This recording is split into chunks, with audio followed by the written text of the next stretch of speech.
Okay students, आज हम लोग पेंटोज फॉस्फेट पाथवे को ऑक्सीडेटिव रिएक्शन देखने जा रहे हैं। ऑक्सीडेटिव रिएक्शन मतलब होता है जहां लॉस ऑफ इलेक्ट्रॉन हो या गेन ऑफ ऑक्सीजन हो या लॉस ऑफ हाइड्रोजन हो, उसे हम लोग ऑक्सीडेटिव रिएक्शंस कहते हैं। इस रिएक्शंस में अगर आप देखें तो ये 6 कार्बन का कंपाउंड है। 6 कार्बन का जो कंपाउंड है, इस कंपाउंड को हम लोग बोलते हैं ग्लूकोज, और ये रिंग फॉर्म में है। इसे होवार्थ रिंग कहते हैं। ठीक है ना। आप देखिए ये यहाँ से जो है एक ऑक्सीजन और ये carbon carbon carbon carbon carbon, ये रिंग स्ट्रक्चर में है, इसको रिंग फॉर्म हम लोग कहते हैं। लेकिन रिएक्शन दिखाने में ये अच्छा होता है, इसलिए लोग इस प्रकार से दिखाते नहीं। तो आप नॉर्मल जो आपका रिंग फॉर्म दिखाने का तरीका है, जो आप इस प्रकार से बनाते हैं, आप वैसे भी इसको बना सकते हैं। ठीक है ना, ऐसे भी आप दिखा सकते हैं, लेकिन ये बढ़िया है, इसमें डायरेक्ट रिएक्शंस दिखता है। अब इसमें जो पहला कार्बन है, उस पहला कार्बन से दोनों हाइड्रोजन को हटा दीजिए। देखिए, removal of hydrogen is called oxidation. इस हाइड्रोजन को कौन पिकअप करता है? NADP, और मैग्नीशियम आयन को फैक्टर है यहाँ पर, NADPH हो जाता है। ये NADPH क्या होता है? अपना 2 हाइड्रोजन जो है वह ग्लूटाथियोन को देता है, 2 मॉलिक्यूल ग्लूटाथियोन। आप सब जानते होंगे GSS, जी का मतलब क्या होता है? जी का मतलब हो गया ग्लूटाथियोन, और एस का मतलब होता है एस का मतलब हो गया डाइसल्फाइड बॉन्ड, और ये हो गया ग्लूटाथियोन, अर्थात 2 ग्लूटाथियोन मॉलिक्यूल यहाँ जुड़ा हुआ है। अब इसको जैसे ही 2 हाइड्रोजन मिल जाता है NADP से, NADPH से, ये 2 मॉलिक्यूल ग्लूटाथियोन में जो सिस्टाइन होता है उसका SH हो गया। तो देखिए इस प्रकार से रिचार्ज हो जाता है, और इसका यूज जो है वह अलग अलग बायोलॉजिकल रिएक्शंस में होता है। यह जिस एंजाइम के प्रेजेंस में काम करता है उसका नाम होता है ग्लूटाथियोन रिडक्टेज। क्योंकि यहाँ रिडक्शन का प्रोसेस हुआ है, 2 हाइड्रोजन जुड़ा है, इसलिए इसको हम लोग रिडक्शन का प्रोसेस बोलते हैं। अब यहाँ से 2 हाइड्रोजन निकलने के कारण क्या होता है? यहाँ कीटोन ग्रुप का डेवलपमेंट होता है, फॉर्मेशन होता है। देखिए यहाँ पर कीटोन ग्रुप का फॉर्मेशन हो गया, और इस कंपाउंड को हम लोग बोलते हैं 6-फॉस्फोग्लूकोनोन डेल्टा लेक्टोन। ये अगर यहाँ से, अब तो 1 यहाँ से शुरू हो जाएगा, तो alpha beta gamma delta, delta पर जो है ये काम हो रहा है। ठीक है, तो अगर आप इस तरीके से देखें तो यह रिएक्शंस कंडक्ट करता है।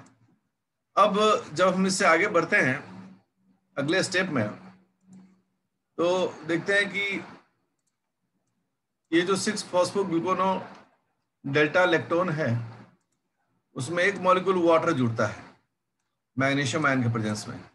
लैक्टोनेज एंजाइम का नाम है यहाँ पर।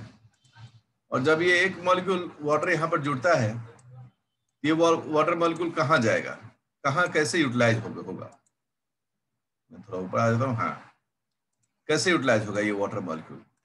इस वाटर मॉलिक्यूल में OH और H, तो ये इस वाटर मॉलिक्यूल में जो OH H है वो आप देखें इस कीटोन ग्रुप में, यहाँ पर उसको मिल गया, तो वो हो गया HOH। ठीक है, और नंबरिंग वगैरह कार्बन करें तो अभी आपको 6 कार्बन दिखा देगा। यह 1 2 3 4 5। ठीक है, तो इस प्रकार से यह जो ग्रुप का फॉर्मेशन होता है, इसमें आप देखें कि किस प्रकार से ये रिएक्शंस में आगे बढ़ता है। अब जब यहां से आगे बढ़ते हैं तो आप देखें कि अब यहां पर 6 कार्बन है, तो यहां पर कितने कार्बन हो गए? 5। 1 2 3 4 5। इसका मतलब हो गया एक कार्बन डाइऑक्साइड यहां से निकला है, जो प्रिकर्सर होता है बहुत सारे फैटी एसिड और एस्टरोस का सिंथेसिस में। और यहां पर भी 2 हाइड्रोजन निकलता है तीसरे कार्बन पर से, और उसी कारण ये NADPH का सिंथेसिस होता है। तो इस प्रकार से यह एक समझने का रिएक्शंस है, और आप इस रिएक्शन में आगे बढ़ते हैं। क्योंकि यहाँ हाइड्रोजन का लेन देन हुआ है, इसीलिए यहाँ जो एंजाइम है, उस एंजाइम का अगर आप नाम देखें तो उस एंजाइम का नाम है क्या?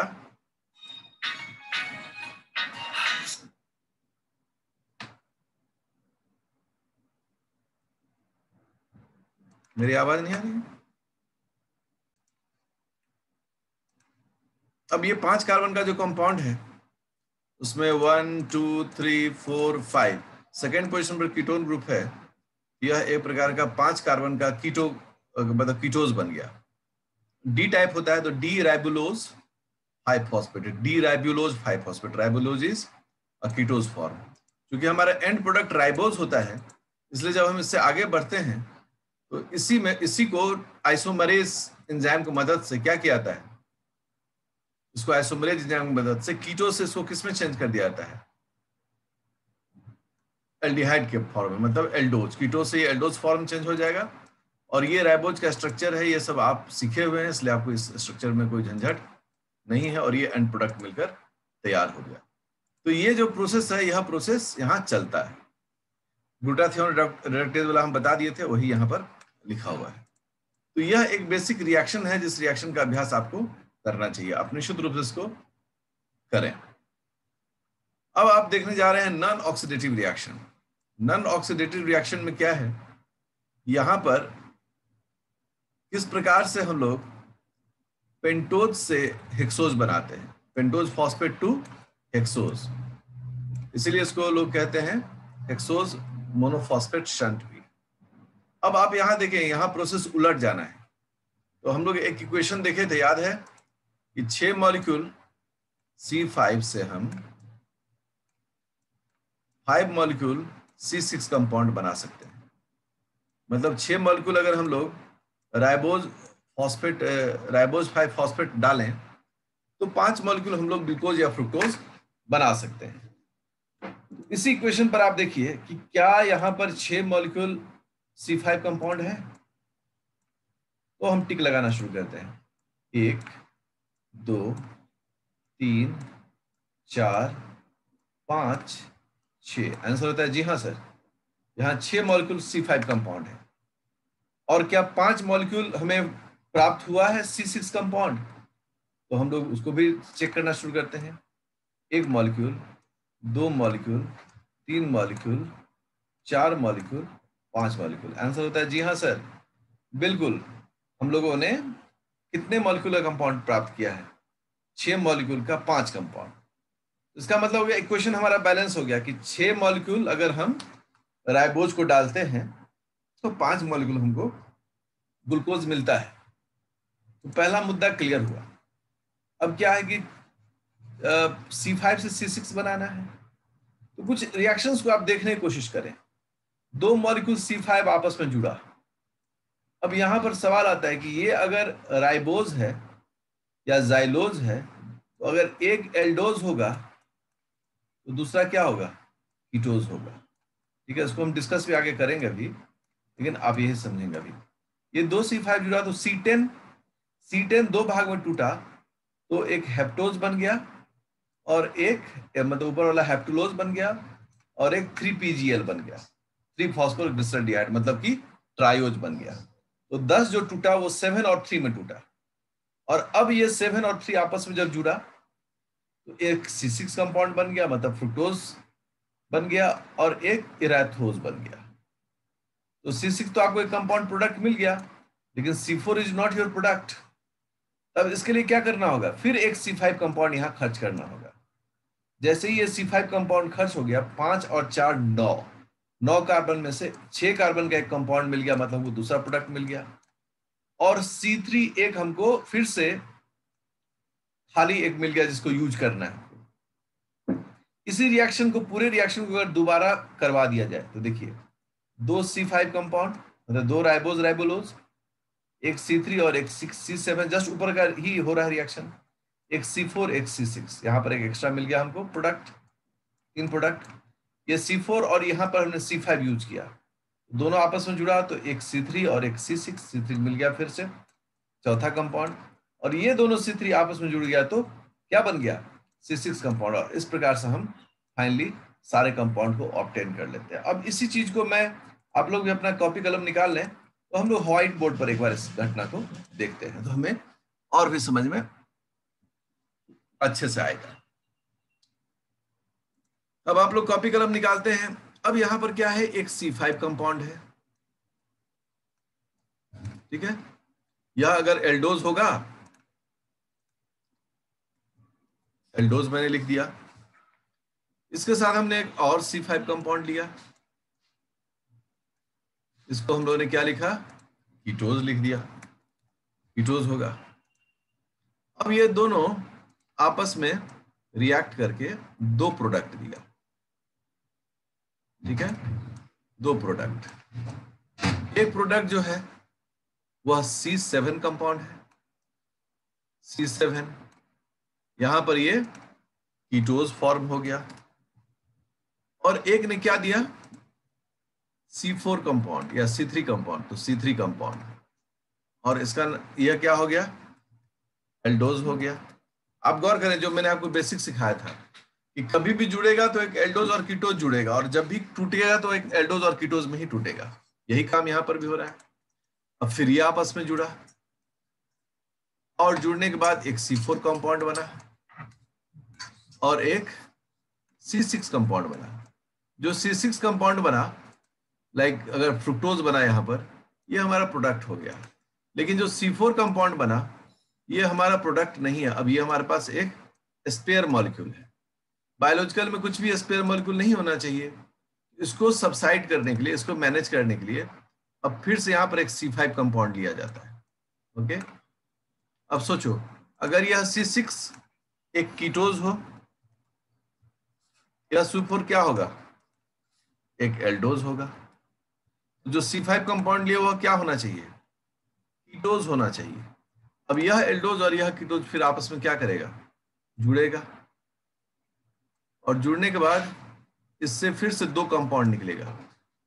देखिए 5 4 9, तो एक यहां पर आ गया फिर से C6 कंपाउंड, ठीक है, और एक आ गया C3 कंपाउंड। अब इस C3 कंपाउंड का हम कहीं यूज नहीं कर सकते हैं, मतलब यहां पर आकर यह एक एक्स्ट्रा मटेरियल के रूप में निकल गया। क्या सेल प्रिफर करेगा कि हम इस तरह का C3 कंपाउंड को छोड़ दें खुला?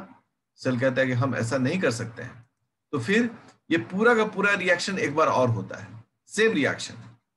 तो फिर क्या हो गया, C5 आ गया, एक एल्डोज, फिर उसके साथ जुड़ा एक कीटोज, या आपस में जुड़कर क्या बना है, एक C7 कंपाउंड बना, कीटोज, एक C3 कंपाउंड बना, एल्डोज, फिर ये दोनों आपस में जुड़कर क्या बना है, ठीक है, तो एक C6 कंपाउंड हमको प्रोडक्ट मिल गया, बाहर हो गया, और यहां मिला हमको C4। इस C4 के साथ एक C5 जोड़ दिया गया, दोनों मिलकर क्या बनाया, दोनों मिलकर दो चीज बनाया, एक C6 कंपाउंड बनाया, 6 5 4 9 था, और एक C3 कंपाउंड आया। यह C3 इस C3 के साथ जुड़कर फाइनली एंड प्रोडक्ट में क्या दिया, C6 कंपाउंड दे दिया। इस प्रकार अगर आप गोल घेरा देखें तो 1 2 3 4 5 6 मॉलिक्यूल, 5 कार्बन का जो होता है पेंटोज जो है, वह मिलकर 5 मॉलिक्यूल क्या दिया, हेक्सोज दिया। यह इसका बेसिक स्केच है। तो इस प्रकार से इस रिएक्शन का एक बेसिक जो फ्रेमवर्क है वह मैंने आपसे अभी शेयर किया है। ये चीज यहां पर दिया हुआ है। अब इसी को कंपाउंड फॉर्म में लिखा गया।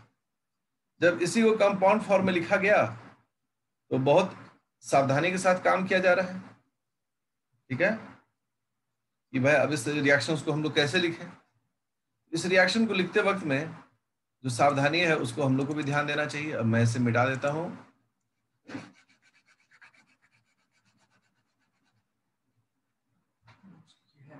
हाँ, अब देखो, मान लो एक C5 कंपाउंड जो है वह है राइबोज 5 फॉस्फेट, राइबोज 5 फॉस्फेट। तो दूसरा जो C5 कंपाउंड होगा वह होगा राइब्यूलोज 5 फॉस्फेट और ज़ाइल्यूलोज 5 फॉस्फेट। अब देखिए, एक ओज है, एक उलोज है। यह दोनों जब आपस में जुड़ेगा C5 का कंपाउंड, तो दो कंपाउंड बनेगा। अब क्या बनेगा, यहां पर एक ऊपर बनेगा सोडो हेप्ट्यूलोज 7 फॉस्फेट। सोडो हेप्ट्यूलोज एक कीटोज हो गया, तो नीचे क्या बनेगा, ग्लिसरल डिहाइड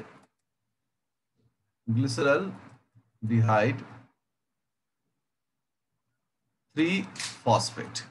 यह क्या हो गया, एक एल्डोज हो गया। जब फिर ये दोनों आपस में जुड़ा, फिर दो प्रोडक्ट मिला हमको, है ना।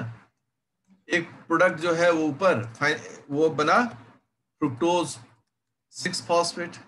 अब फ्रुक्टोज 6-फॉस्फेट क्या हो गया, एक प्रोडक्ट हो गया हमारा। अब वो कीटोज है तो नीचे क्या बना, इराथ्रोज 4-फॉस्फेट। इराथ्रोज 4-फॉस्फेट मिल गया। अब इराथ्रोज के साथ क्या जुड़ा, फिर ज़ैल्यूलोज 5-फॉस्फेट। अब देखो इराथ्रोज कीटो एल्डोज है, तो ज़ैल्यूलोज जो है, ज़ैल्यूलोज में तो ज़ैलुलोज हो गया, अच्छा इसको करेक्शन कर लेना, ठीक है ना, ज़ैल्यूलोज है ये। अब ये दोनों आपस में जुड़ गया तो दो प्रोडक्ट फिर यहां से मिला हमको। एक प्रोडक्ट जो है वो क्या मिल गया, फिर से मिल गया फ्रुक्टोज 6-फॉस्फेट। और दूसरा प्रोडक्ट क्या मिला, दूसरा प्रोडक्ट मिला हमको ग्लिसरल डिहाइड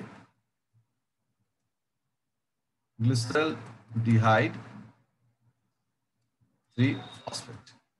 तो यहां पर दो प्रोडक्ट हमको मिला है, एक ये और एक ये, और एक बाय प्रोडक्ट मिला है जिसको यूज करना है, ग्लिसरल डिहाइड 3-फॉस्फेट का। अब सेम रिएक्शन यहां भी होना शुरू होगा, नीचे भी, ठीक है।